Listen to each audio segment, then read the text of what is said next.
Hello and welcome to episode 393 of Sri's Sunday New York Times Read Along. Yes, it's the Sunday New York Times Read Along co-hosted by Neil Parekh and Sri Srinivasan. We are live on Facebook, Twitter, LinkedIn, YouTube, Instagram, and our Digimentors website. Please like, comment, share, retweet, do all the things you do to make sure that people can find this show. We have several very interesting topics today. Of course, the Artemis II flight, the lunar flyby. We have Zohran Mamdani's first 100 days. Both of those took place actually on April 10th, on Friday. And the way we teed up the question on when we put out the show, sent out the email on Friday, was the end of the war in Iran with a question mark. And given the collapse of the peace talks this morning, that was definitely the right way to go. So please let us know where you're watching from. Let us know what, and tag your friends. We certainly want to let people know about the today's program. I want to give a quick shout out to our sponsors, Muck and Graphic History Company. Muck, of course, has been a longtime sponsor of the show, and Graphic History Company joined us just last year. The show is produced by Digimentors, the social and digital firm that Sri started with his friend Andrew Lee, and I'm proud to be the Vice President of Events and Communications. We, of course, are producing the show in collaboration with Scroll, one of India's most important independent websites. So we are so proud of that partnership, and we're so glad to be on their YouTube channel. Thank you very much for joining us. Let's go ahead and bring on our co-host, Sri Srinivasan. Sri, good to see you. Hi, Neil. Great to see you. We have so much to talk about, and we have so many people watching with us. So let's say hello to people as they come in. Here's Amy watching from Port Angeles or Washington. Amy Washington. McIntyre. Yeah, is this in Washington State? Then It's Washington State. yeah, 3 that means hours. it's 5:30 in the morning. Amy, welcome. Jonathan, much closer home here in the East Village. John is watching. Thank you, John.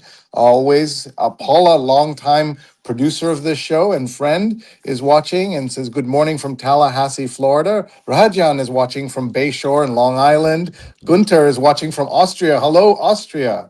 We are very happy to have all of you here. And Ken Fisher is watching from Grant Wood Studio in Cedar Rapids, Iowa. And Iowa will be in the news, as it always is in the election cycle, as an early place. And Amy's saying hello back, which is nice. And this is the moment where Neil gets to say hi to his mother.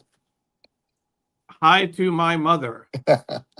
That's I am trying to find different ways, Sri, to say hi to her, and she did get a chuckle last week or 2 weeks ago now when I was pretended to be confused about what to say when I saw her on screen. But Mom, thank you for watching as always, and I want to let you know one of the things we will be talking about in a few minutes, and we can even jump in now.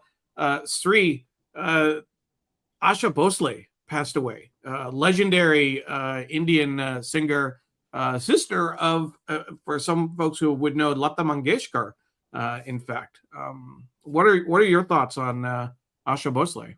So these are two of the biggest names in India. These sisters who are what are called playback singers in India, meaning they're not out there performing in movies, but they provide the singing voices of every famous Indian female musician of the last, actor of the last several decades. And Asha Bhosle has passed away. She has a larger than life. She had a larger than life presence in the lives of Indians in India and abroad, and also for Pakistanis and people in the Middle East who follow Bollywood. They all know her music because if you haven't ever seen a Bollywood film, everybody sings at some point in a classic Bollywood, in a regular Bollywood film. And so those actors aren't able to sing. So they have these playback singers who sing for them. They're kind of lip syncing the voice of these women. And in a way, Lata Mangeshkar, to be her sister was an enormous burden, but she carved out her own way and her own place in the history of India and Indian cinema. And it's a milestone that she has passed, but she will live on with the music because the Bollywood songs are something that I listen to all the time, and I'm sure we're going to a lunch today. I'm sure we'll be playing that music as well. So Sudanti, I know you're thinking of Asha Bhosle today, but so will be many, many people. There she is. Thank you for pulling that up. Deb is watching from I'm not, I want to make sure I get that right, but I won't know, right? Dillon, Florida, she'll tell us. And Ankit is watching from Delhi. And I'd love to hear from some of the folks who are fans of Asha Bhosle what this means. Neha Lata is watching from Mumbai. It's evening here, and good evening to you both. Very happy to Yes. have you here. And that's a full name there, Snehalata. Snehalata Karanbir Singh Raghav. That's great. Miriam is watching from Hell's Kitchen. Naomi is watching from Rhode Island. We had taken Easter off, and so now we are back. So great to have you, Neil. And Naomi, a longtime viewer, and we exchanged a few emails. She's recovering from spinal surgery, so Mm. she is back in action. I think this was just it was Good Friday. I think she mentioned she had surgery. So Naomi, I'm glad that recovery is going well. I'm glad that Lou is being able to help with your recovery, and we wish you all the best. But yeah, very serious spinal surgery, I think, in several places that she had to deal with. I'll just say, having seen Rupa, my wife, have some Rupa, yeah, spinal surgery, and in the news we see Tiger Woods, a very troubled man, because of his 21 surgeries he's had, including multiple surgeries on his back. We know how painful and enduring trouble with your back can be. So, everybody who's having back issues, we are thinking of you. Snehata says, may her soul rest in peace. The nation mourns her loss. And that's about Asha Bhosle, who we were just talking about. And Sudha says, both the sisters, Lata and Asha ji, both sang for 80 years. That is some number. And Dr. Sujata Chandrasekhar, great friend of the show, watching today on YouTube. So sad about Asha. Beautiful, melodious voice and amazing personality. And we also have Diane saying, good morning from a spin bike in Margate, New Jersey. That's multitasking there. That's pretty cool. I need to ask Diane at some point. I mean, first of all, you're commenting while you're on the spin bike. I Yeah. mean, just watching is. I really want to know. Can you please next week or next not next week, but the next show we do, we won't be on next week. But can you please have someone else film you watching the show so we can see what's going on? Sure. Susan says hello from Reading, Connecticut. Pradnya from Silver Spring. Naomi says thank you for the warm wishes after 6 spinal Six. surgeries on Good Friday. And Deb says Sri, a successful family wedding in I don't know if this helps me with my Deland? pronunciation. Deland, middle of Florida, an hour from Daytona. Lots of dancing. We approve of that. And not making my teacher happy, says Diane, who's on her spin bike. And Amy is giving us a little emoji reaction there. Folks, if you're new to us, because we know there's so many new people watching, this is the Sunday New York Times read along. We read the New York Times and sometimes other newspapers.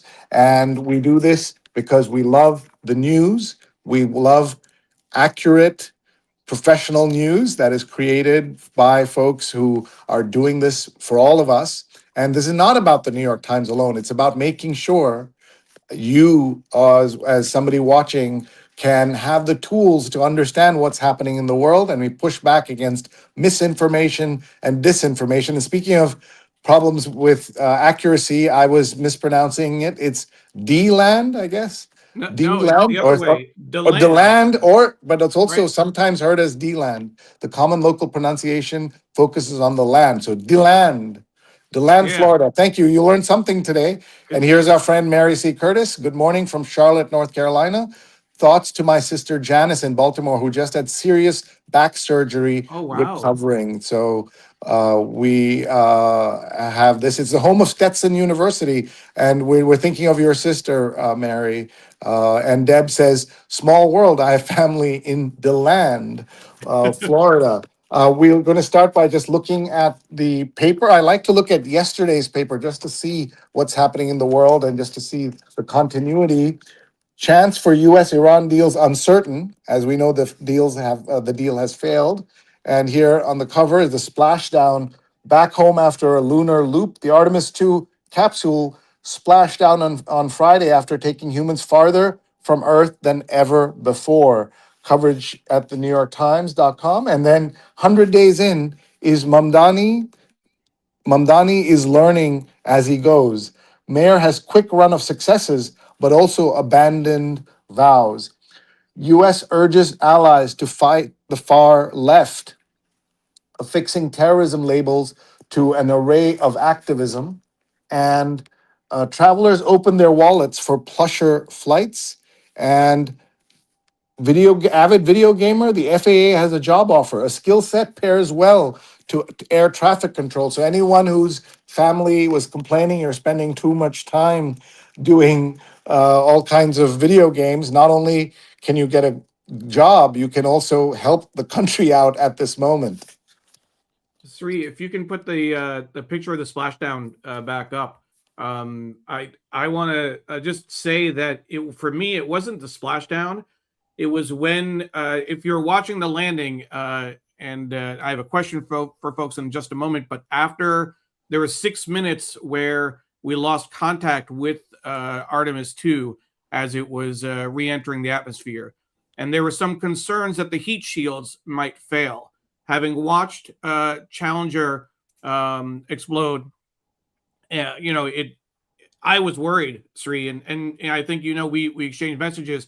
I actually hesitated to announce the show in the hours before splashdown, just in case the worst happened. So I was thankful. I was very very thankful when everything uh, uh, turned out well and the astronauts came home.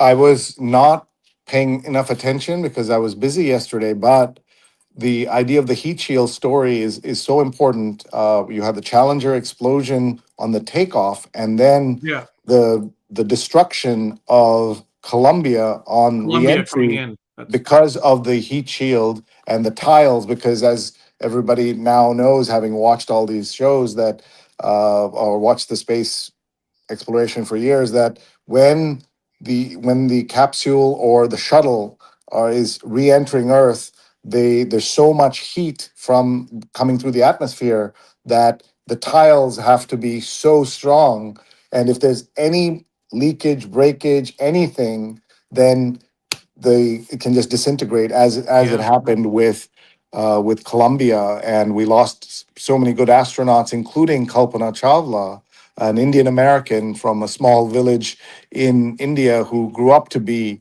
an astronaut and very successful and went to space twice. And so I hadn't heard about trouble with the heat shield, and you would think after all of these decades, that's one thing that they were able to fix. And if you remember with Columbia, it was because on takeoff, something, a piece of ice or a debris hit one of the Yeah. tiles, and they knew all along that this could be an issue. And then, as you said, the worst happened. They knew actually before takeoff that this was a possibility. There was something wrong, with the heat shields. They weren't sure if it would survive reentry. So there was a little bit of tension around that. And like I said, I was reluctant to Mhm. promote the Artemis II celebration story just before. Sujana says that she agrees that check-in after those 6 minutes was an amazing feeling. I want to take a moment, Sri, and this is an experiment for our audience. So the first thing I'm going to put up, StreamYard, the platform we use to produce this show, has a new function, polling. So I want to put this on the screen and see whether you can see this. So let's see, where is um, oh, if it's showing on your screen. So it should say, sorry, it's starting and stopping it because I was trying to figure out if it was working. I'm not seeing it work. It's yeah. Did you watch the Artemis II landing? So there we go. So do you see this on the screen? Are you able to um interact with it? If you can, on Facebook, on YouTube, in theory at least, you should be able to respond to the poll. If you can't, just type it in the comments of whether or not you watched the landing. I'm curious to see how this works. Again, this is a new feature. We're experimenting, and would love to know what works on your end. I'm trying it.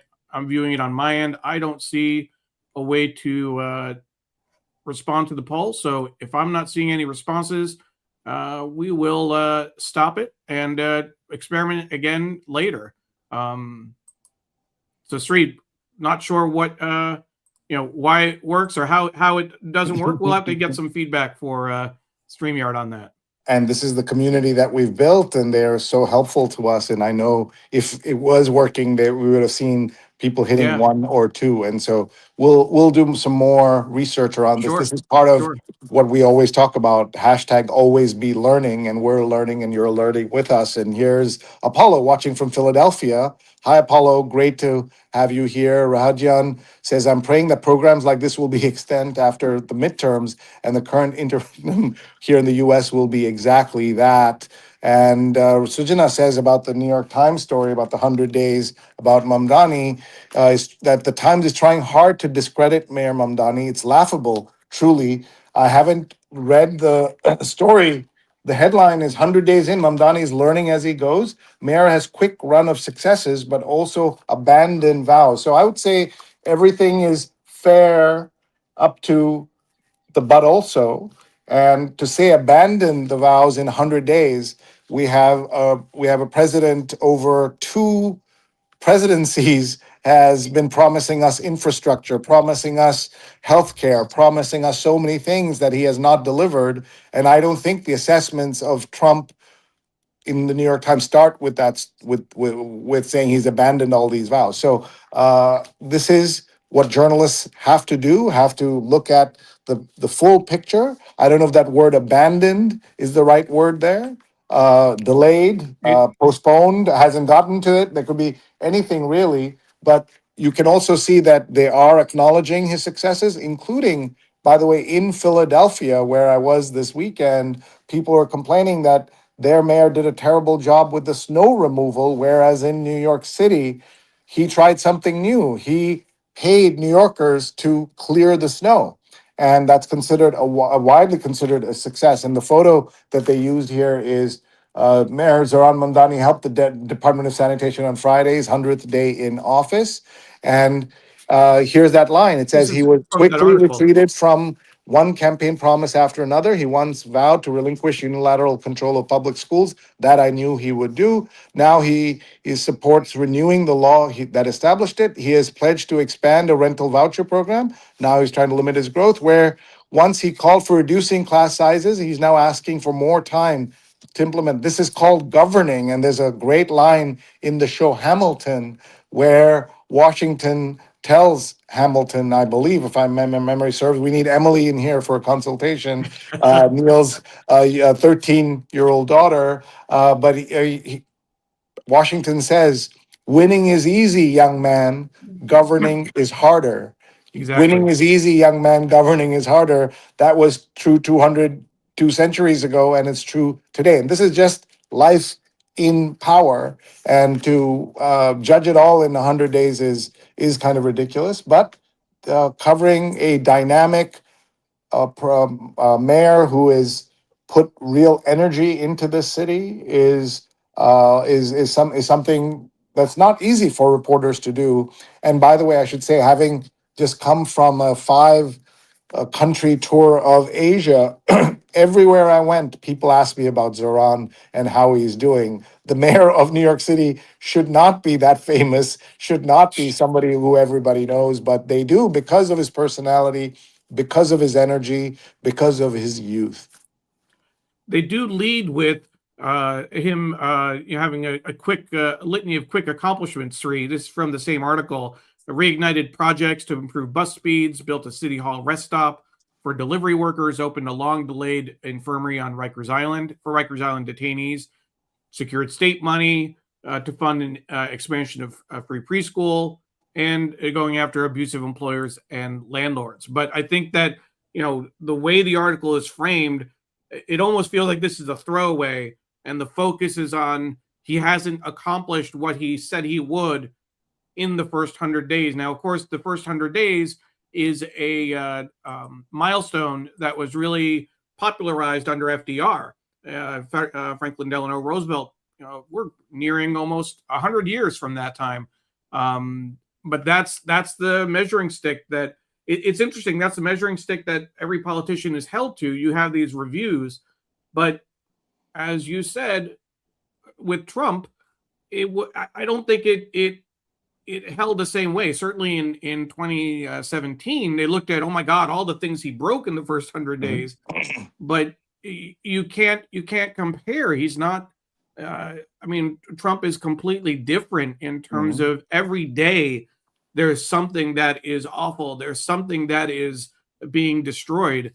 You could have done the same kind of list in the Trump's first day of all the things that he had and and and the mayoralty of New York is very different from the chief executive of the United States and the commander in chief. But I think that the mayor has done really good work, and I was watching very carefully the news yesterday about a machete wielding man in Grand Central Station, which isn't very far from where I'm sitting right now.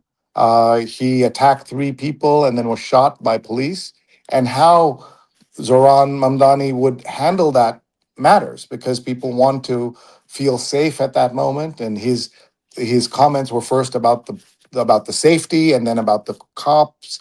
And there's also an internal review to see if the right thing was done. All of that, I thought he handled it really well. And because he's such a good communicator, I had faith in that.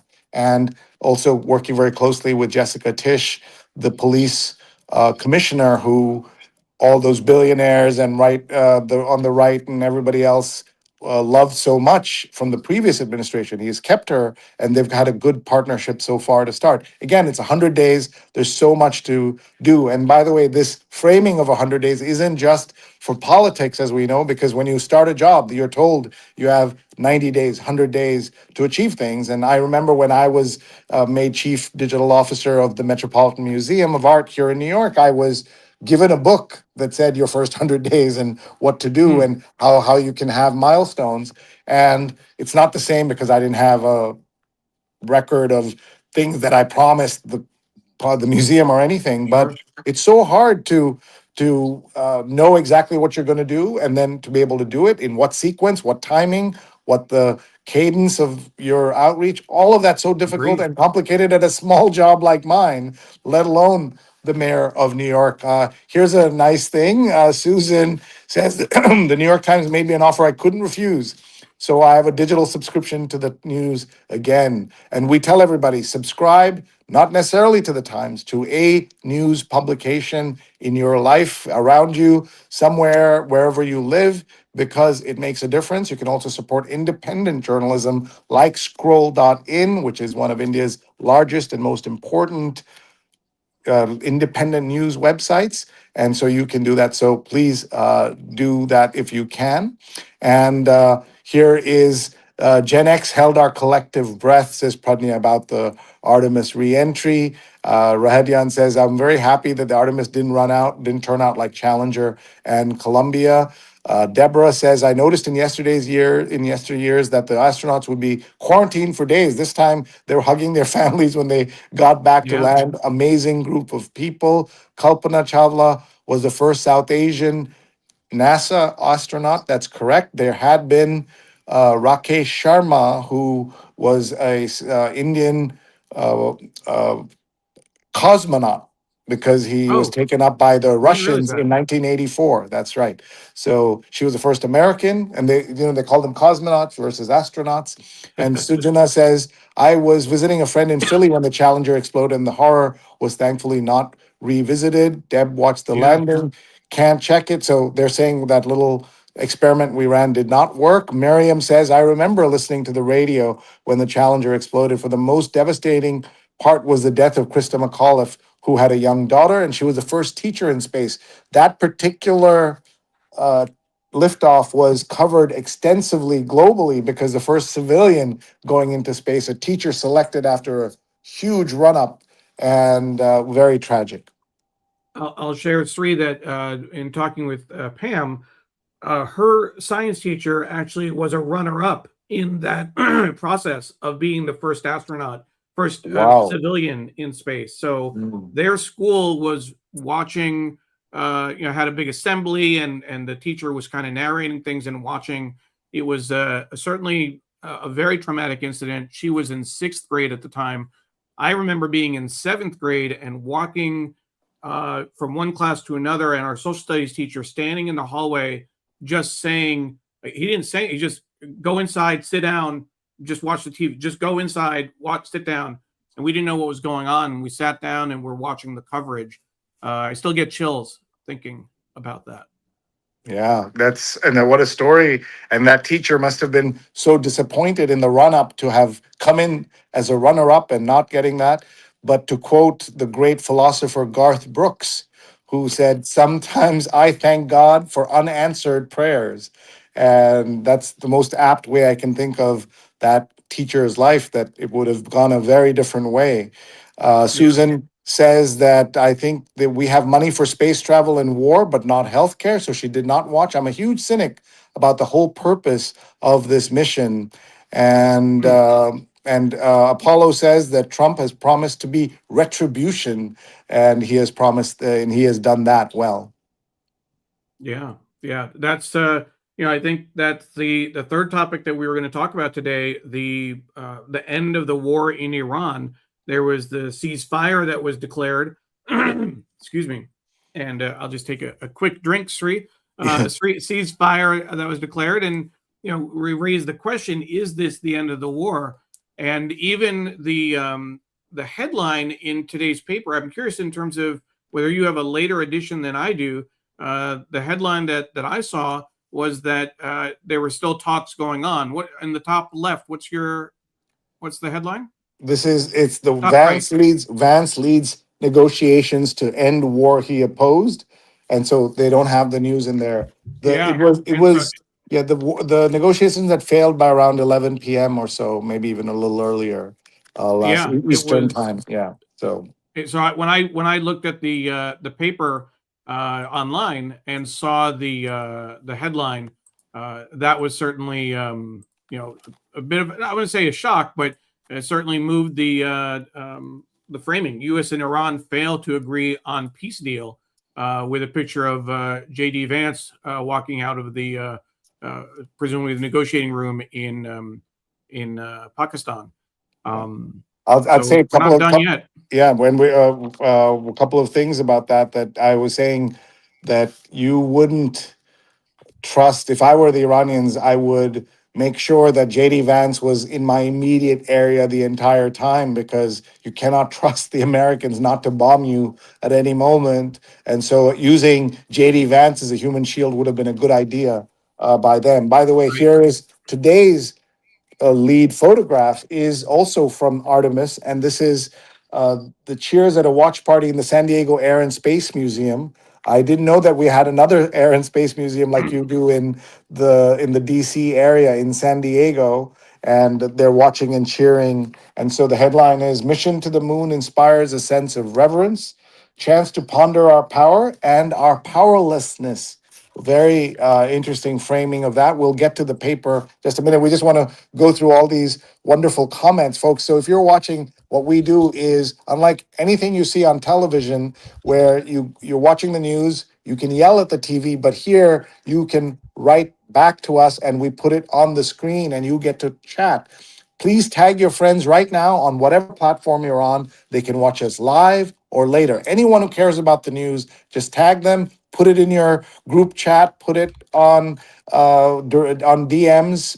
Tell people about the show, please. Radian says Mamdani has done more in his first 100 days than many of his predecessors as mayor of New York. And that's a very good observation. Robert Reich, says John, has an interesting list of Mamdani successes. The last one, I suspect, is the most popular with actual New Yorkers.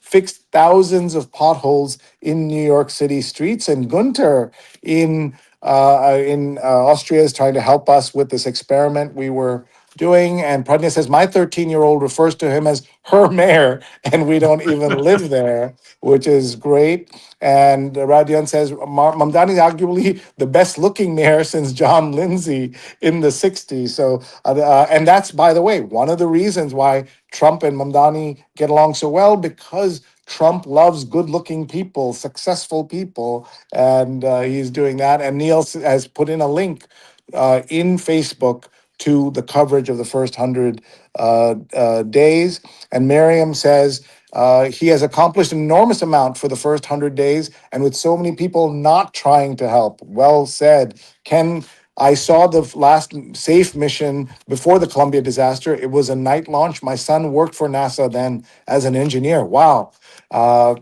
Please thank him for his service. And Naomi says, The Guardian is fiercely independent and my go to for balanced and important international news. No paywall, but they do try to guilt you into paying, and guilt works well too. They'll tell you how many stories you've read in a year. They'll say, this year you've read 30 stories. Wouldn't you like to contribute? So we certainly encourage people to support The Guardian as well. And Sujana says, the money for space travel advances science and the human condition. There is no justification for war, monetarily or otherwise. And Rahadian is now tagging friends Barb and Pam and Vince. All of you do this right now, please, on whatever platform you're on. And Sudha says Trump wants to continue the war to avoid all the allegations. Now he's planning to take over Cuba. And there was a lot of consternation. Why is Melania making this declaration that nobody asked for? And one of the conspiracy theories is that the Iran war happened so that they could distract from the Epstein files. By Melania speaking out, then you're using the Epstein files From to the Iran. distract from the war. So that's could be, and with this government, you have no idea what could be possible. And John, great supporter of this show and friend, The Guardian has successfully guilted me. And Diane watched as well. And Pradnya says the first 100 days is all well and good, but when will Zoran and Rama give us some Uh, good news? Love, Auntie. So this is the classic Indian American, South Asian culture thing of asking newlyweds after maybe sometimes they wait a year, maybe not, saying, when are you giving us the good news of Three children? Jewish moms as well, Uh, and almost every other, kind of ethnic group. I don't think it's just Indian. Give me a grandbaby. That's the only thing that matters.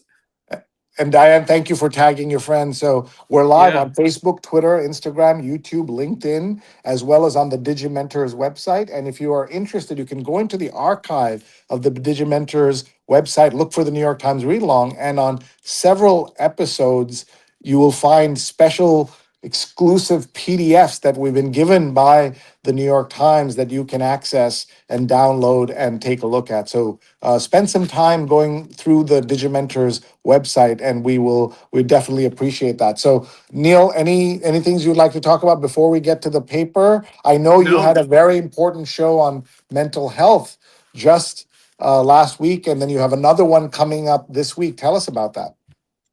Thank you, Sri. Absolutely.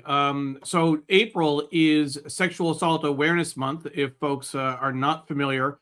And it's something that we've talked about on this show in the past, but I want to just let folks know before I mention it. I myself am a survivor of sexual assault. I was abused by a neighbor when I was 7 years old. I've talked about it for the first time actually on this very show almost 9 years ago. So for folks, longtime viewers, if you might remember, but that was a seminal moment for me. Uh, I've since gone on to talk about it somewhat frequently. Did a whole series of shows a couple years ago. But for the mental health show that I do with Dawn Newberg, in April, we focus on sexual assault awareness. And last Sunday, sorry, Thursday, we did a special show on looking back, moving forward, the cycles of healing after sexual assault. Because what we found is that the process is not linear. There's a lot of twists and turns. It goes. You have to look back and really understand what happened. And sometimes you may, have some regression just in terms of the healing process, but you do move forward. And this next Thursday, we're doing our shows a little bit off our schedule. Usually it's the second and fourth Thursday of the month. But this month, because of all the events around Sexual Assault Awareness Month, our next episode will be this coming Thursday, April 16th. Serena Martin will join us, and we will be talking about how sexual assault survivors' trauma isn't a competition. The important thing about that, Sri, is that the idea is that we don't want people to compare one story against another and feel that your story is not as important as someone else's because maybe there was more violence involved, or maybe it took place over a longer period of time, or there was a different age, or the circumstances were different. It doesn't matter. Trauma is trauma is trauma, and we want to honor everyone's story regardless of what the circumstances is. Circumstances are. So we'll be discussing that on Thursday of this week. I have an email list. If you're interested, drop me an email and I can add you to it, and we'll be live on my channels and my website. Thank you, Sri, for your support and Digimentor's support of this very important show. Thank you for speaking out, speaking up. Diane says, I love your courage to speak out. You are literally saving lives by speaking up. And to everyone who hasn't been paying attention to the show, please send that show to men in your life who are reluctant to talk about mental health. And if you have South Asian men in your life, that's even more important because they're even more reluctant to speak about it. But everybody will benefit, men, women, and many of the shows, of course, deal with adult themes. But if there are children who can, or younger people who can handle it, they should also watch. But you watch first and then encourage your family to know about this. Just awareness that this show exists will be helpful to people. And thank you, Neil, for all you're doing with that. We have some more comments, and then we're going to get to the news. Our friend Diana is watching from the San Francisco area at 6 a.m. And Sujana says that Pradnya's response, asking for grandchildren from the mayor, is the right response. John says the whole purpose of having children is to have grandchildren. Otherwise, why go through all the bother and the expense? And Pradnya says that this was she gave some money to the To guardian, and Mamdani? so Is that North why she's giving money to Mamdani to get him no, to no? no, I don't think so. And Miriam has another take. Says, "Well, do we really want the new mayor to have a baby at home, waking him up in the middle of the night? I think we want the mayor to be focused on the city." Very good and different approach. And Amy says, "I really appreciate Neil's work highlighting mental health." So thank you, everybody, for your comments. They mean a lot. And Neil has two mailing lists that you can join. One is for his mental health show, and the other is for the read along. And every Saturday, Friday, Saturday, he will send you information whether we're having a show, what we're covering, if we have a special PDF, how you can get it. So you want to sign up for that for sure. We have a couple of hundred people on both those lists. So please sign up for that. We would love to have you supporting Neil's outreach and work that he is doing. Pradnya says that's what grandmas and aunties are for, to talk about grandkids. And then, speaking of supporting us, I want to remind everyone about my Sunday note. That's the newsletter that I write every Sunday. We because we it's the content will always be free, but we would love your paid support as well. If you can join us and pay for it on Substack, we'd appreciate it. We're able to create new content in addition to the Sunday Note. Here is a piece. I did an interview with Anil Karya, who is the director of a new Hamlet. Like the world needs another Hamlet, you'll be thinking, but this is Riz Khan starring as a Hamlet set in the rich South Asian London Desi community, South Asian community. And I had so much fun interviewing Anil. We also asked him about Bait, which is one of the biggest shows in the world. And we also asked him whether Riz Ahmed playing Hamlet as a non-traditional white actor, does that give him a shot at maybe being James Bond as a non-traditional white actor? And you should watch his response there. So this is what we're able to do because of your support of our show. So we really appreciate it, and it means a lot to us. So if you can, in fact, afford to be a paid member, we'd appreciate that. One of our friends paid for 250 subscriptions so that we'd keep this content free. So that was another Wow. way to support us, and that was enormously generous. The last thing I want to say is that I'm in the middle of writing my piece for this week. It'll go out later today, and so I'm showing it to you in real time. So Preview. JD Vance scares. Let me see if I can pull that up, Neil. Yes, Yeah, scares me it's more yeah. than Trump. Yeah, and I haven't finished. A shape-shifting chameleon. Dot dot dot. And this cartoon is by our friend Jeff Danziger, who has JD Vance contemplating a promotion by reading the 25th Amendment. So you'll see my arguments later today. So if you sign up, please do, and you'll see it. And I have been seriously critical of and warning people about JD Vance for 6 years now, 5, 6 years now. So please, everyone, watch it, including about his South Asian wife, his Indian American wife, Usha, who is not some innocent bystander, but someone who is complicit in all the things he is doing. And finally, to say that here he was interfering in an external election by going there on purpose to Hungary to prop up Viktor Orban, who is a authoritarian figure that both Trump and Vance admire. And the election is taking place today on Sunday.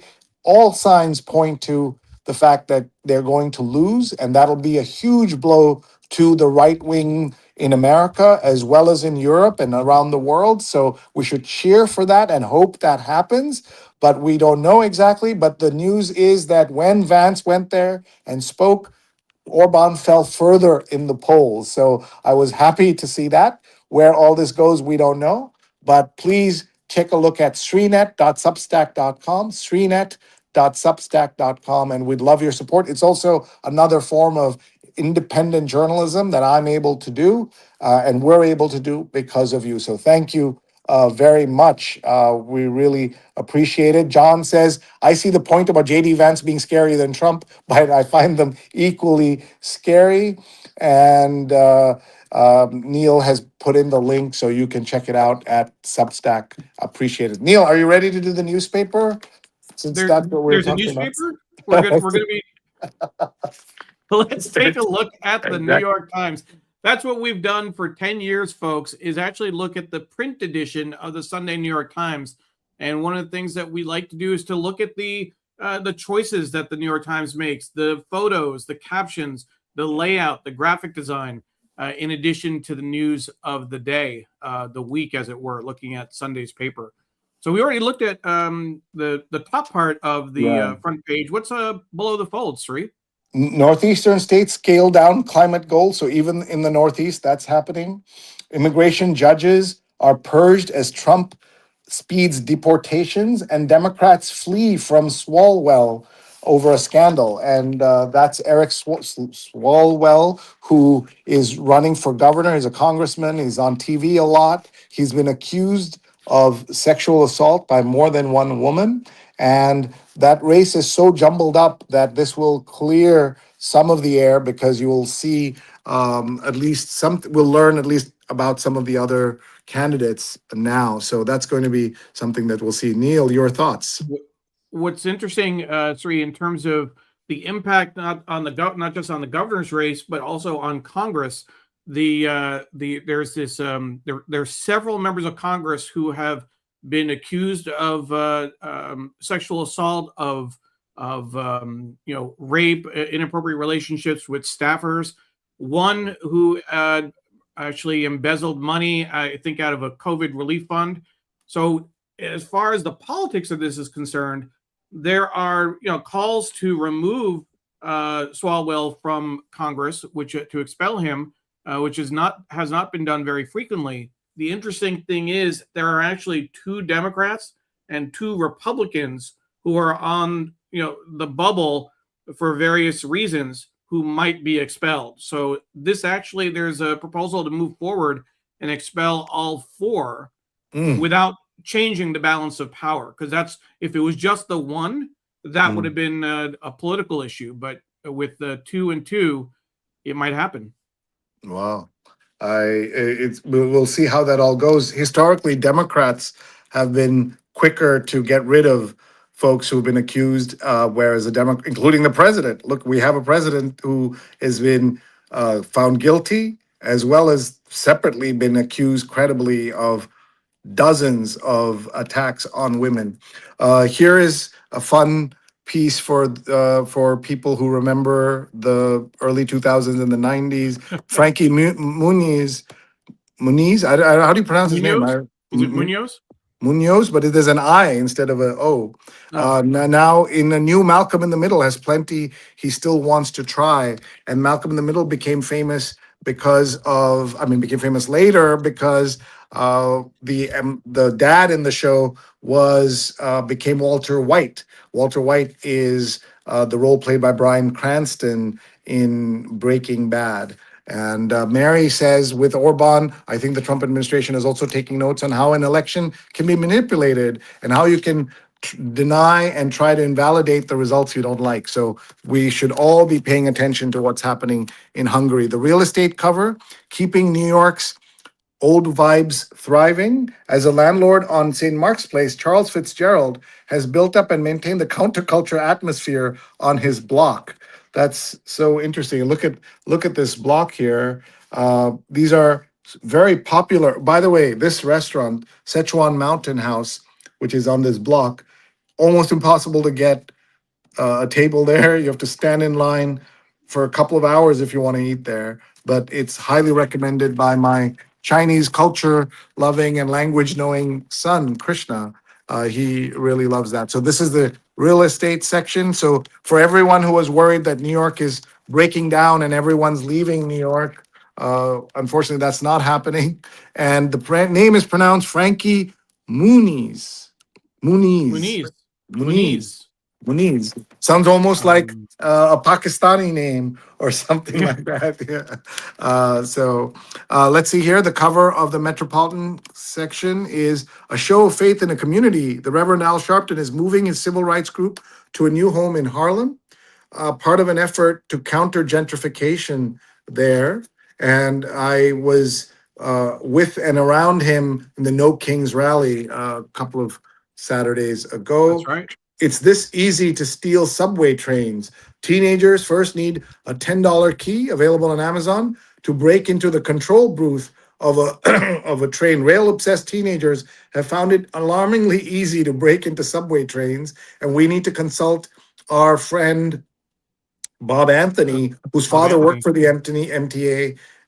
What does that mean, and what's happening there? By the way, piece written by former guest on the show, Sarah Maslin Neer. She always gets great stories and is a font of story ideas. She was, ever since she was a student, more than 15 years ago with me at Columbia Journalism School. This is Sunday Styles, viewing her life through a camera. Petra Collins, a photographer and model who helped shape the millennial aesthetic, explores fame, fandom, and misogyny in a new work of fiction. And then the cocktails taking over Gen Z. Experts worry that buzz balls are a high alcohol magnet for underage drinkers. By the way, at dinner yesterday, I met someone who lives in a dry town in New Jersey. And I didn't know there were such things. And in this dry town, they're able to not worry about their kids drinking because you just literally cannot get alcohol in that city easily or in that town easily. Let's see here, Neil. I saw this clock and I thought we're changing hours again for some reason. That's the kind of graphic you see when fall Yeah. behind, spring forward kind of thing. And oh, I was hoping this is not her, but it is her, and you can tell by the giant collagen lips. This is Lauren Sanchez Sanchez. Bezos. Uh, Yep. Someone has to be happy. Why not Lauren Sanchez Bezos? As half of an unfathomably powerful couple, she seems to have influenced the uber rich to stop apologizing and just enjoy themselves. Do we really need the story? Do we really need her on the cover of Sunday Business? A shout out to Bezos's previous wife, his first wife, who supported him all through the Yeah. rise of Amazon, and Mackenzie Scott, who has done so much good in the world, while Lauren's doing so much bad in the world. A perpetual food craze cycle driven by social media, appealing flavors and photogenic colors are a marketer's dream. So I'm not sure which cycle this is, but they're talking about that. If you look at inside Sri, if I remember seeing the picture online, there was something that used like a taro root, if I'm not mistaken, because it was Oh, purple. yes. Um, and I that love made it purple. You can look see I'm like wearing purple cannoli, today. I love right? this purple shirt and the purple there. Look at the Little purple cotton. here. Yeah. So this is all about the taro root. Well done. A game plan to Much coach less our Peloton. Yeah, a sorry, game. Sri. I was going to say much less our New York Times read along colors. Oh, Purple that's right. everywhere. Yes. A game plan to coach Peloton back to health. There's a corner office column, and we've had the corner office columnist previously, Adam Bryant, on this show. And speaking of former guests, we want to do a quick shout out to our friend John Byrne, who was a guest on the show as the senior editor in chief of Business Week, and then he came on with Poets and Quants. He retired after many successful decades in journalism, and his wife paid tribute to him in a beautiful way. So, John Byrne, we're thinking of you. Enjoy your adventures, and let's see where the sailboat takes you. We wish you the very best as you go through. Folks, we have about 6-7 minutes left, and we have a lot to cover. So we're going to keep going. Neil will be paying close attention to the comments. Please post your thoughts on the show. We have changed the show over time. We are now available on podcasting platforms such as Spotify, as well as on Apple Podcasts. Of course, we're not live the way we are here, but if you like us on audio, please go to the show and watch there on, just look for NYT Read Along and you'll find it. And for anyone who thinks, gee, why would you look at a show like this where there's so many headlines and stuff, visuals, why would you watch it on the air? We try to describe things so you can listen. And did you know that 60 Minutes, the most successful show in US news history, has a simulcast on the radio in New York? And we used to listen to it that way for many years. And by the way, that's a show that is in deep peril now that Barry Weiss is in charge of CBS News, and she will soon be in charge of CNN and soon in charge of John Oliver and his groundbreaking show. So there's a lot to worry about with the news. The Sunday opinion cover is A Life We No Longer Recognize. Gaza already shows what it means to destroy a civilization, right on the cover here of the Times newspaper, of the Sunday opinion section cover. The book review cover, Dark Days. The scholar Raylan Barnes catalogs America's long, shameful love affair with blackface and minstrel shows in her expansive new book, Darkology. And here's some here they're showing us Stein's blackface minstrel makeup, how you can do that. So very important topic. And by the way, Neil, I have talked about this. I do not use digital blackface. A lot of us don't even know we're doing it. When you post a GIF or a response, something you grab off the internet, reactions, a disproportionate amount of them are black folks, and you should not be using that as your response. Often they're making fun of the people in there. So I've done a whole lecture on this, And it's my commitment to not use digital blackface, something we don't talk about enough, and maybe a topic for a future discussion. And Sweet. I want to ask you a question about that. Mhm. What about whiteface? There's a comedian that's been poking fun at Charlie Kirk's widow, dressing up as her, and there were some questions about whether or not that was appropriate. Any thoughts on that? well, I mean, even as I made fun of Lauren Sanchez's collagen lips, I was thinking, I'm not worried so much about the whiteface part, but is it misogyny to call out a woman on her looks? Though the looks are so much a part of that whole Mar-a-Lago look that is now revered by so many people in this country. So with Charlie Kirk's widow, it's such a political thing that's happening. I certainly wouldn't dress up as her or anything like that. What happened to Charlie Kirk was terrible, should not have happened to him, and therefore to his family. But the way she has played up and taken advantage of his passing has also been widely commented on, and so I don't see that connection with some of the things we're talking about. But that's the whole point, that none of this is clear, none of this is known how and what we should be aware of. Here is a very soothing cover of the Times Magazine, which is just very minimalistic, two eyes, and it says, "What if vegetative patients are aware of what's happening?" Wow, that is a deep topic. And they have redesigned the magazine for the first time in a decade. And we have not had a chance to explore it because we're out of time. But we had a hashtag life highlight, Neil and I, when we got to go to the office of Jake Silverstein, the editor in chief of the magazine, and read the New York Times with him on a Wednesday because the paper had just come out, and the magazine had just come out. And so at some point, we should ask for a designer to come talk to us about the Yeah. changes at the magazine. I think that would be a lot of fun. And that brings us to the end of this. But let's read Why don't I just Diana's bring in this comment. Yeah, comment? yeah, Yeah, please. absolutely. Yeah. And sorry, it's with the oh, you turned that off. So she had a longer comment, but right on the comments you made about Lauren Sanchez, I can appreciate that Mackenzie Scott has done remarkable work and made a meaningful impact.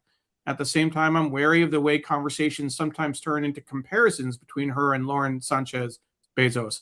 It's easy to reduce women to how they look, dress, or the choices they've made about their appearance, and that doesn't feel useful or fair. I'd rather focus on people's actions and contributions than frame things as one woman versus another. We're better off not turning it into, and that, of course, is cut off on in terms of what we can fit on the screen. So I'm looking for the full comment. But I think one thing that's worth comparing the two is not in terms of their looks, and it's look shaming, John says, but let's focus on their actions. Let's focus on what they have brought to the table in terms of what they've done with the access to wealth. Both, in the case of Mackenzie Scott having divorced Jeff Bezos and what she's done with that money, she has given an incredible amount of money, hundreds of millions of dollars, with no strings Billions of attached. dollars. Billions of dollars. Billions of dollars with no strings attached. She has changed the face of philanthropy, overnight. Lauren Sanchez Bezos and her, what comes to mind is the wedding in Italy, the super yacht, the living it up, and that article 3 is really focused on her encouraging other mega wealthy people to just have fun, to enjoy life. It's very different than encouraging other people, other mega wealthy people, to give more. So that's Yes, what I'll say and on that. yeah, unimaginably rich and unabashedly happy. Like, of all the causes you could take up in the world, I don't think rich people need to be told that they can enjoy their wealth because they're doing it anyway. And here's how the Times framed it. You see both the women with their former husbands, that Sanchez with her former husband and Scott with her former husband. So I agree and acknowledge that it is an awkward thing. Even as I said it about her lips, I thought about that. But this is world we're living in now, where everything is political, and she's made it so. As we're just going to wind up here, so let's say Pradnya says Dry Town. Next thing you know, there'll be kids secretly dancing in a barn, and that's exactly what I said to my friend from the dry town in New Jersey. Diane says Ocean City is a dry town in New Jersey. I don't think they live in Ocean City, so this must be another dry town in Jersey City. Neil is putting up a link to John Burns' exit interview, and you can also find the video of our interview with him on our And website. Diane says, thank you for mentioning Kate Byrne and her husband, John Byrne, such special people who are always working to make the world a better place. That's what we want. And I think we had Kate and John together on our separate episode, episodes, I think. separate interviews, but they were both great and both have done so much. And Mary says Scott has given a lot to historically Black colleges and universities, which have lost government funding. I hate that donors had to fund what government and our taxes should be funding. Sujana says, but people are allowed to dress the way they want. And lots of people have a lot of plastic surgery and feel good about it. It may not be someone's liking, but so what? I think we can absolutely discuss the people's contribution to society or lack thereof. What a important point on which to wrap up our show. Thank you very much, everybody, for joining. We appreciate your time, your attention on a Sunday or whenever you're watching. Do us a couple of favors, please. One, tune in to Neil's very important show coming up. He's going to remind us of the show coming up on Thursday. We want everybody to watch Shining Light on Shadows, a candid conversation about mental health. Sexual assault survivors' trauma isn't a competition. And we have a very special guest, Neil. Yes, Serena Martin will be our guest, and the three of us, Dawn, Serena, and myself, will share our stories and really emphasize the idea that we shouldn't compare one against the other. Everyone's trauma is their own, and we really want to make sure that people, who have experienced any type of incident, and it's across the whole spectrum, even what you might consider just the slightest bit of assault in that sense or abuse versus a long term or a very violent attack. They should all be treated the same. Yes, you're right. You're absolutely right. Let's say quick goodbyes to everyone. Jonathan says, "Lively show, thank you." Deborah, we learned how to pronounce DeLand, Florida, and she's leaving after dancing all night. Sujana says, "As always, a fantastic and much needed discussion. Thank you." Neil, your bravery amazes me. Thank you so much for your support, Sujana. We truly appreciate it. Radian says, "Everyone, have a great Sunday. Stay safe and strong." So everyone, tag your friends, tell them about the show. We'll see you not next week, Neil. We are taking that Yes, weekend off, and we will be back the weekend after. the I might, 26th. yeah, I might do a of IG live of it. So make sure you follow Neil Parekh on Instagram and follow me at Srinet on IG as well. Let's say goodbye, everybody. Thank you. Bye, everyone. Thank you.